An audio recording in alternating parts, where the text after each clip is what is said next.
So, hello everyone. Good evening. Can you please let me know in the chat box if my audio and video is good? Please let me know in the chat box if my audio and video is good. Waiting for your comments.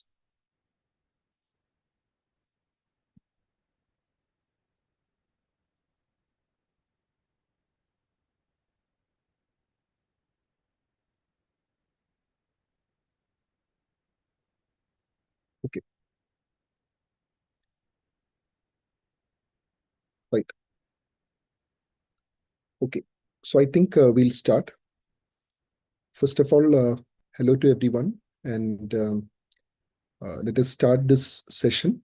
And first of all, let me tell you what this session is and what this session is not.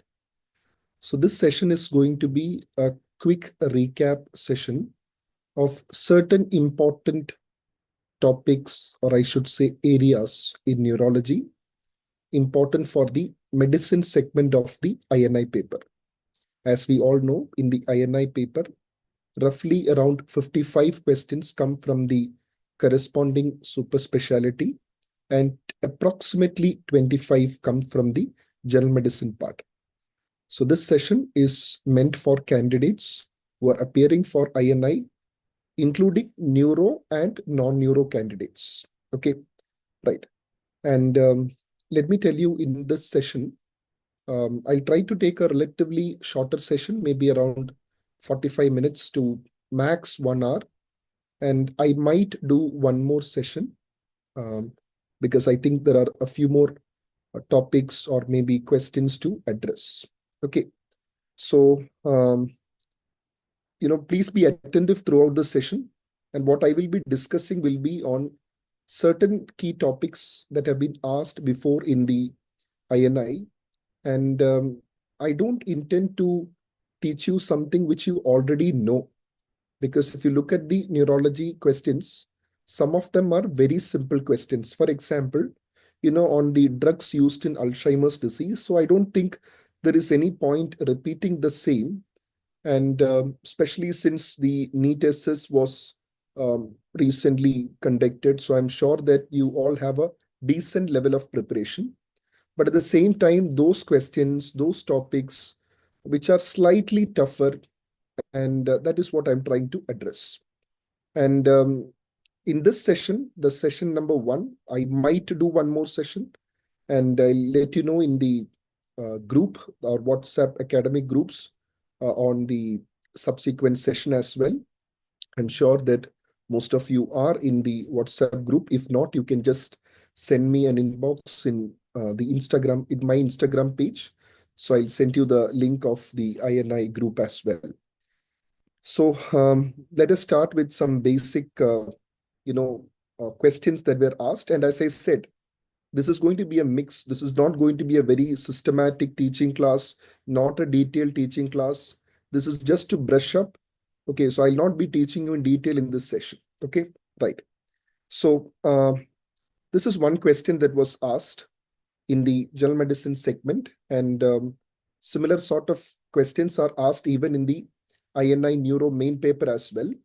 So what do you think is the answer for this question? In congenital myasthenic syndromes, due to DOX7 mutation, which drug is beneficial? What do you think is the answer for this question? Okay. So what I want you to understand is this topic is very important, congenital myasthenic syndromes. And you might have gone through this big table in Harrison.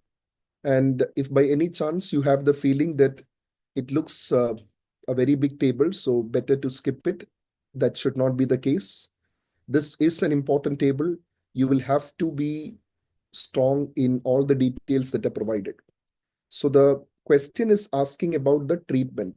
So I'll give you a very simplified table. I think this one is going to help you, especially with regards to this question. And this is regarding the various medications that are available for the treatment of congenital myasthenic syndromes. The treatment of these congenital myasthenic syndromes are slightly different from that of the myasthenia gravis. So you can see that in certain subtypes of congenital myasthenic syndromes, you can use acetylcholinesterase inhibitors, especially in case of the ACH receptor deficiency, the CHAD deficiency, and fast channel syndromes. You have also got to know that these drugs, okay, sometimes worsen certain subtypes of congenital myasthenic syndromes, and you have to know which all subtypes. It's a potential question.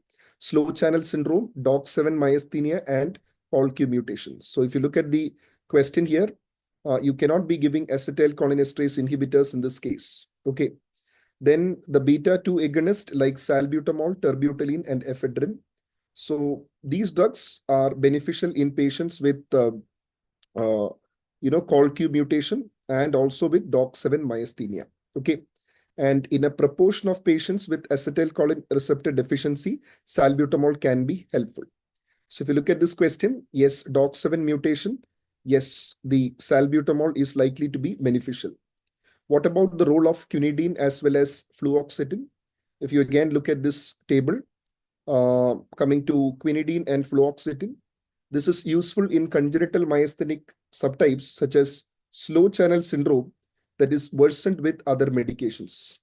And out of these two, fluoxetine is often considered to be the drug of choice, but quinidine can be considered when psychiatric side effects from fluoxetine will form a limitation. Okay, and then you have got amifampridine, which is beneficial in acetylcholine receptor deficiency as well as fast channel syndromes. See, when you prepare for INI, if you see a question being asked from one particular topic, even if it is not the exact question that is being repeated, please read in and around that area. Okay. And I would also request you to go through this table, and even in the DocTutorials Elite test and discussion videos, I have, I think, discussed the questions from this particular table at least a few times. So I think it is very, very important. Okay. So just give me a thumbs up if you are clear on this. Just give me a thumbs up if you're clear on this. Okay. Just give me a thumbs up if you're clear on this. Right? Okay. Now, the next thing I want to show you is a table. And this is one table, which is again very important, an important table from Bradley textbook of neurology, which again candidates tend to mess up and they tend to neglect. As I told you, this is what I'm going to focus in these sessions. Important, but sometimes neglected. And this will be on the genetic causes of Parkinsonism. I want all of you to be thorough with this. Yes, there is a table in Harrison as well highlighting the same, but I'll just try to highlight this table from Bradley. So if you look at this, I have highlighted the points in 3 colors. So the yellow color, what I've highlighted is for the typical Parkinson's disease. So this one, the alpha-synuclein gene mutation, the LRRK2 gene mutation, as well as the VPS35 gene mutation. You can see that they are inherited in autosomal dominant manner, and they are typical onset or the typical Parkinson's disease with a later age of onset. Clear? Okay. Now, what are the variants with earlier age of onset? So when it comes to Parkinson's disease with earlier age of onset, I've highlighted in the different ink. You can see the Parkin gene mutation, the P10 induced kinase 1, and the DJ1 mutation, right? Okay. And what have I highlighted in green color? So I have highlighted the causes of Parkinsonism, not the Parkinson's disease, but certain syndromes and conditions where you have got Parkinsonism with certain added features. That is what I have highlighted. So you can see the lysosomal type 5P type ATPase, then regarding the FBOX protein 7, and then oxalin and synaptogenin. So these are the variants. And out of the green ones, I think it will be better if you know regarding the Kufor-Rakib syndrome and the components of the Kufor-Rakib syndrome. So the genetic causes of Parkinsonism, its pattern of inheritance, and which one presents with typical age of onset, which one is early age of onset, and the other causes of Parkinsonism you have to be thorough about. I hope that is clear. And I want you to be thorough with this particular table in Bradley Neurology as well on the causes of secondary Parkinsonism. And this has been repeated multiple times. I have seen two types of questions being asked from this table in Bradley. One is a straight factual question on the causes of secondary Parkinsonism, which would include infectious causes following encephalitis, AIDS, SSP, CJD, then drugs. This is again very important. I've always highlighted this in my lectures as well. Drug-induced Parkinsonism, toxins, vascular causes, trauma, and others. Now, this others is important because, again, I have seen certain clinical scenario-based questions being framed wherein they have given the scenario of a patient who presents with Parkinsonism and they have asked which of the following etiologies is least likely to present, in such a manner. So you must know about these disorders as well, which can present with symptomatic or secondary Parkinsonism, right? I hope that is clear. Now, this table in Bradley, again, straightforward question, at least 2 times repeated over the last 5 years. Simple one on what are the synucleinopathies, what are the tauopathies. I'm sure most of you know that Parkinson's, DLB, and MSA are synucleinopathies. And can somebody comment in the chat box? What is the signature feature of the synucleinopathies? What manifestation is considered to be a signature feature of this condition, signature feature of the synucleinopathies? I've told you in my lectures, it is RBD, REM sleep behavior disorder. It is common to all synucleinopathies, not just Parkinson's disease. The tauopathies, the 4-repeat tau, PSP, corticobasal degeneration, frontotemporal dementia with Parkinsonism, the Parkinsonism dementia complex of Guam, and the post-encephalitic Parkinsonism, right?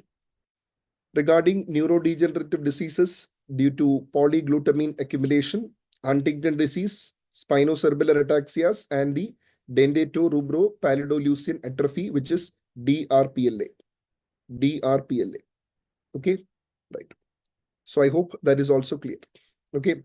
So before I go on to the next one, can you just let me know if we are going good? And I hope you're able to follow. I've already told you what this session is and what this session is not. So please don't expect a detailed teaching session. This is going to be a quick recap of some important topics. Okay. So just give me a thumbs up if I can move forward, please. Right. Now, this one is just 2 important slides that I'm showing you, which you should be very, very thorough with. And this has been asked multiple times, which is quite simple. And I know that you are quite familiar with this right from your NEET PG or INICT preparation days on the visual field defects associated with various sites of lesion. And this particular picture that you are seeing on screen is listing the various sites of lesion and the associated visual deficits. You can expect a question based on this, either an image-based question or a factual question, right? Okay. Now, the next flowchart that I'm going to show you is very, very important. And I want you to be very thorough with this. How to interpret, a visual field test. Okay. Now, this is based on 4 important questions. You have to be thorough with this. You have to be very, very thorough with this. What are those 4 most important questions? The first question is there an abnormality in one or both eyes? Okay, so you can see that in the flow chart. This is where one eye is abnormal.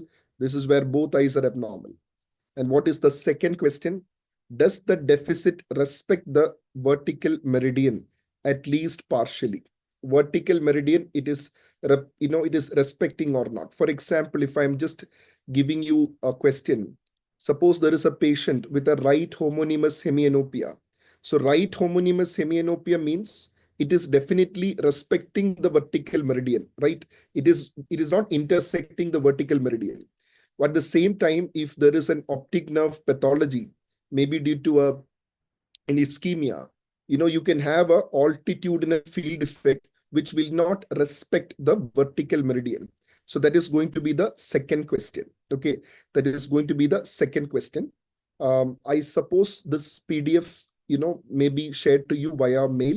For the subscribed students, this might be shared to you by mail. So I'll just inform the team as well to send you this PDF, because I know that your time is valuable. So maybe they'll send you by mail as well. Okay, right. So does it respect the vertical meridian at least partially is the second question. So based on that, if it is no or yes, you can just consider further differential diagnosis, because if the answer is no, that means it is relatively a more anterior lesion. Whereas if the answer is yes, it involves the chiasma or the retrochiasmal pathways. That is what you have got to understand. The third question is that whether the visual fields are on the same side in both eyes or not, which means is it homonymous or heteronymous type. So again, you can see this is the interpretation by temporal hemianopia and homonymous hemianopia. And then you can see the fourth question. If it is homonymous hemianopia, is it a complete homonymous hemianopia or an incomplete one?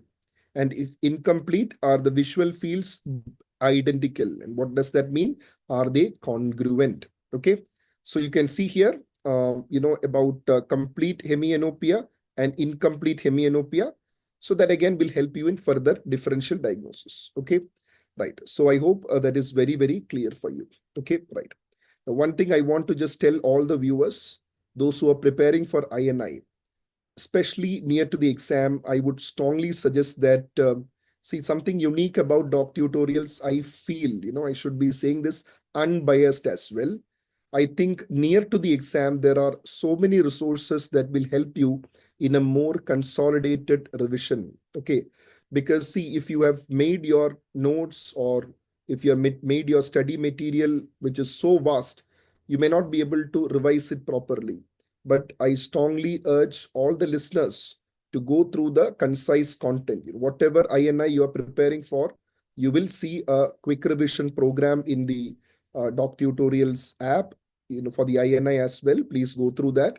And also, I would strongly again request to go through the ELITE test and discussion. If you're preparing for neurology, you have to go through the ELITE test and discussion of all the seasons of neurology. If you're preparing for endocrinology, you have to go through the all seasons of endo, GIT, and subsequently, so on. The reason is because, see, when I put questions for ELITE test and discussion for this particular season, season 4, I make sure that I am putting a different set of questions compared to season 3, which means it's going to be, most of them are new questions, and discussion will also be based on, other points. So if you go through the ELITE season 2, 3, 4, because the first season did not have video explanations, 2, 3, 4 had, which means you are covering almost entire neurology. If you have watched ELITE 2, 3, 4 and gone through the, the Harrison tables videos and the revision videos, you're almost covering the entire topic itself. And same applies not just to neurology, for any subject. So that is what I would strongly urge you to,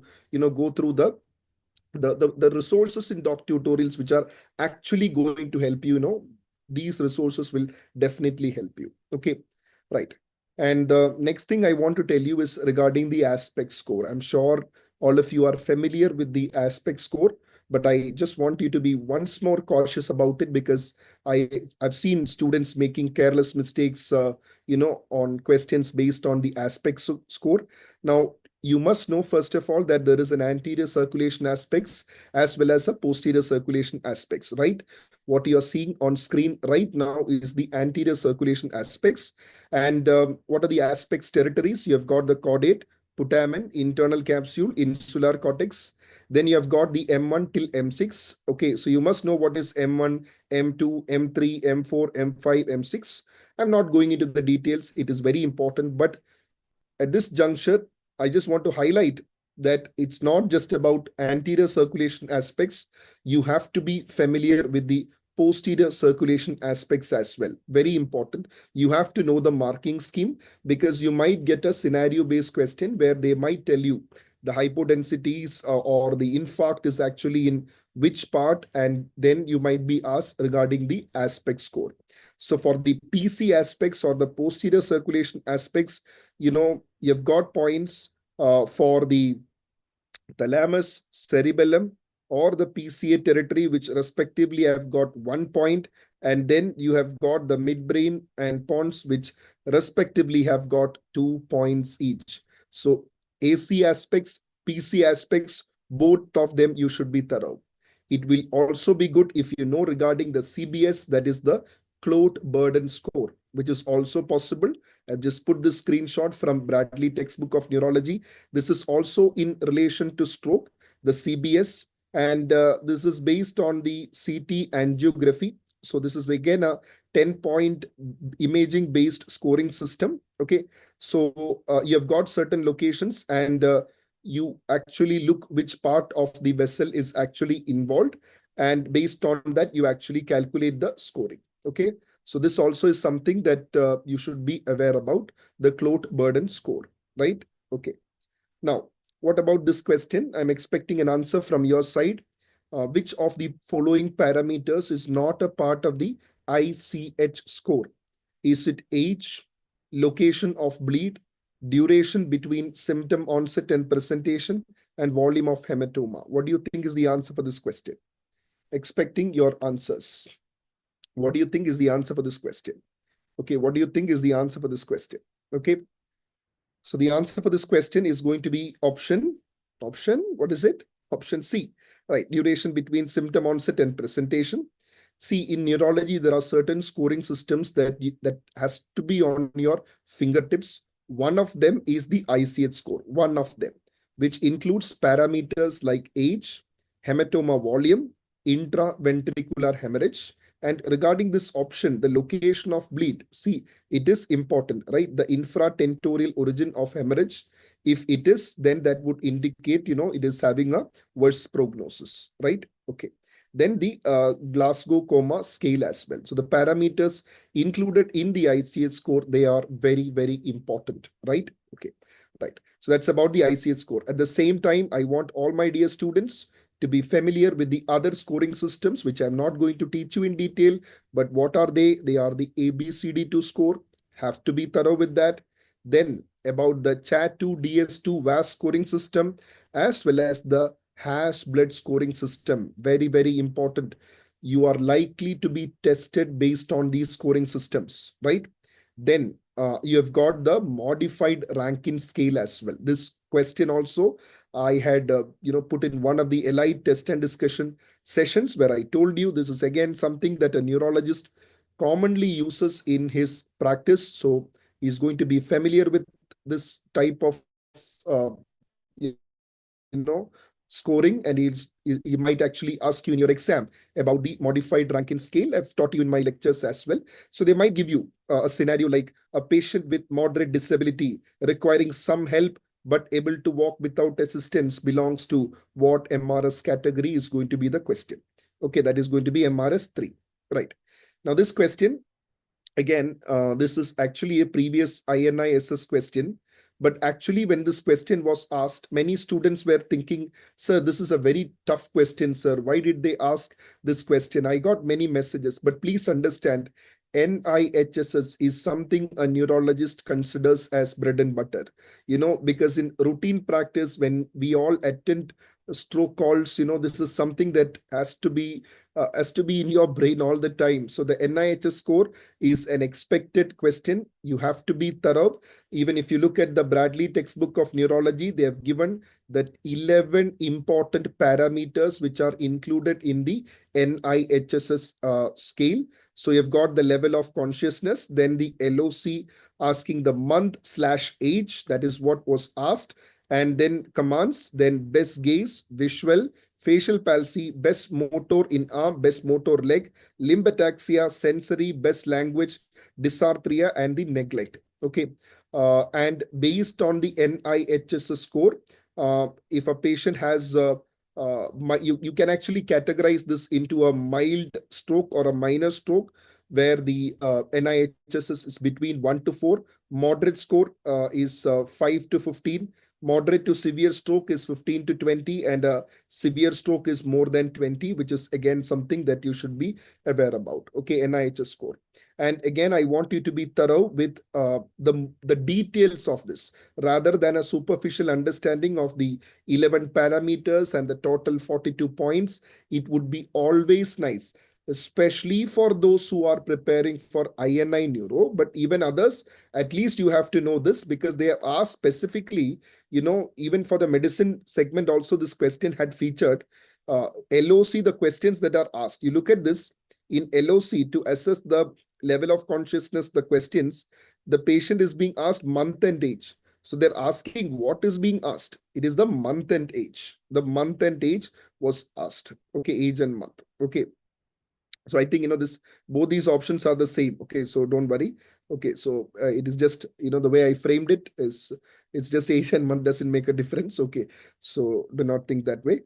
Right. So this has to be known. And next, I want to tell you the importance of knowing regarding MMSC and MOCA.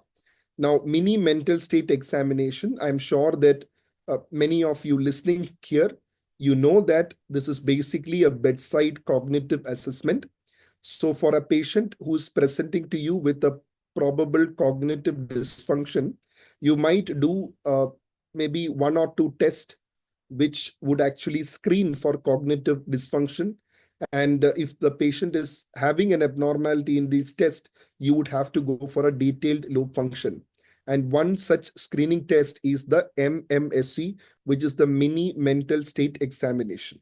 So this mini mental state examination is a 30-point screening tool. That is the point number one. And it can be asked as an MCQ question.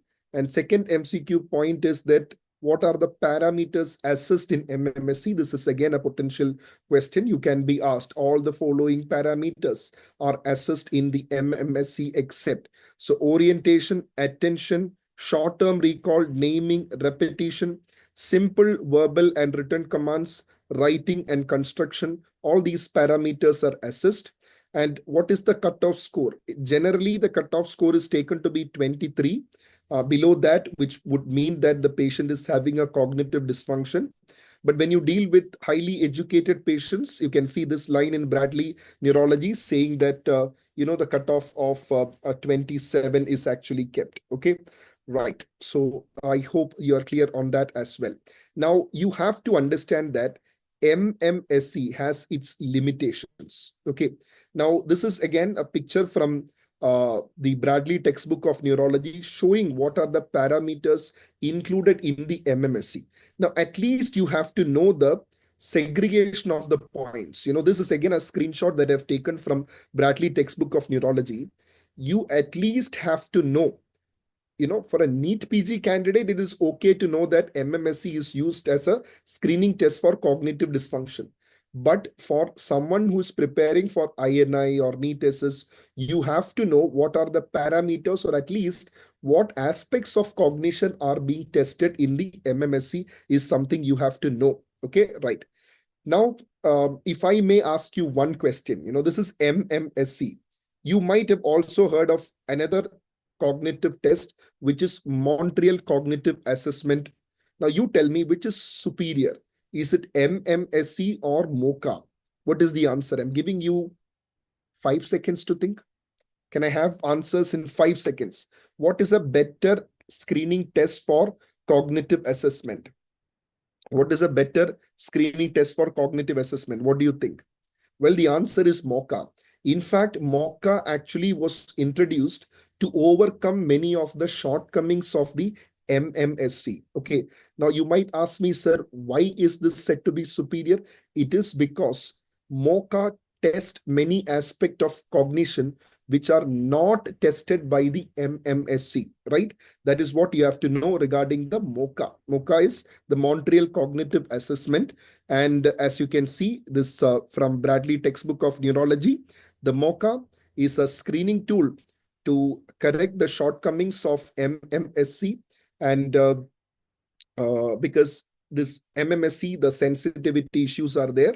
And as I told you just a while back, the MOCA improved on the MMSC by probing more cognitive domains, including executive functioning. This is very important.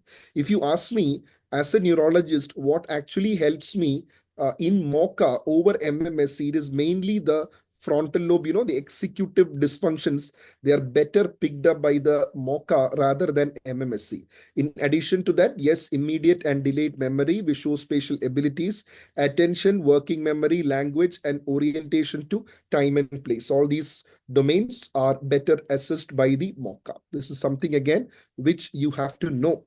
Okay, right. So I hope you are clear with that. Okay, right.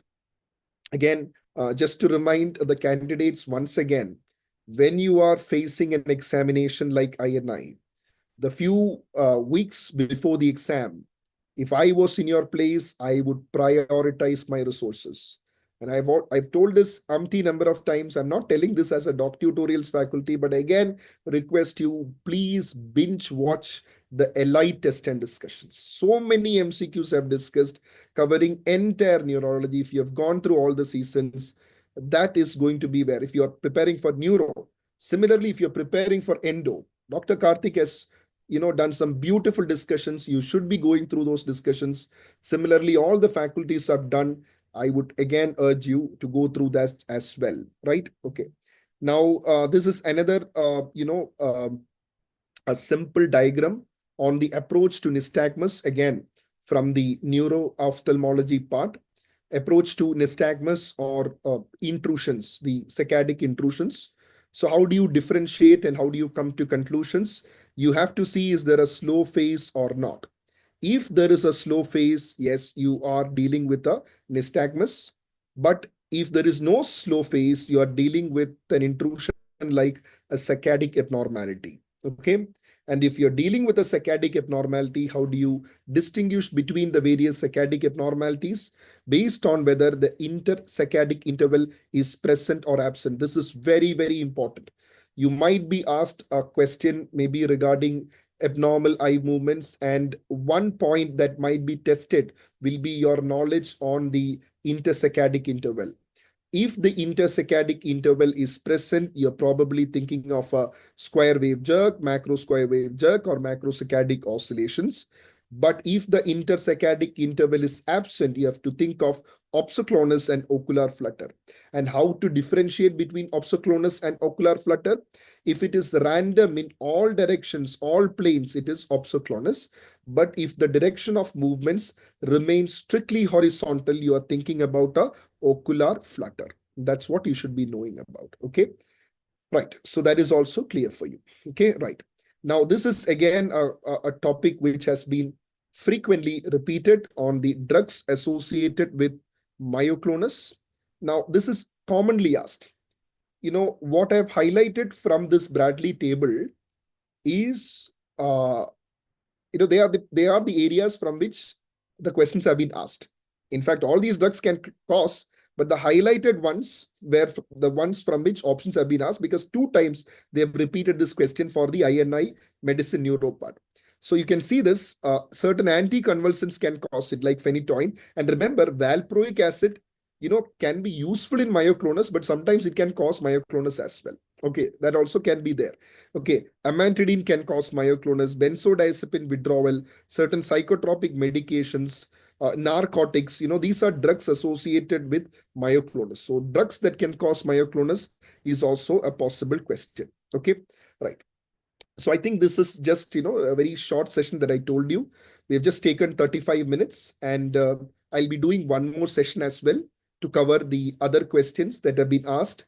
But again, I just wanted to split this session because I wanted to take, your opinion as well, because whether you're comfortable with this, or should I be discussing all the simple questions as well, because something that everyone knows, or these type of areas which have been asked in INI medicine, but again, maybe taken from a table in Bradley or something. Can I have a opinion as well, so that because I took this decision because I know that most of you have just given the NEET tests, so I expect that you have a decent level of preparation. So this was my judgment, but I just would like to have your opinion, so that for the second session that I'll be doing, I just would get a better idea on whether this is exactly what you want. Can I have a quick opinion in the chat box, so that the next session coming up would be planned accordingly? Well, I'll be discussing more MCQs as well. But again, I just want to know that, whether you would like this type of a discussion, because anyway, obviously because of time limitation, I cannot go for a detailed teaching discussion. But from what I understand from the students in the chat box, I think this is probably what most of you would want, right? So yes. And so we'll meet for the next session, which will be in the next week. And in case you are not in the WhatsApp group of DocTutorials, please just send me an Instagram message. My Instagram ID is dr_Rahul_Rajeev. And most likely the next session might be in the DocTutorials app. Okay, the first session is in YouTube. The second session will be in the DocTutorials app as well. It might not be in the YouTube. Okay, right. So thank you everyone for joining, and thank you so much. Thank you so much for joining, and see you later. Bye-bye. Thank you.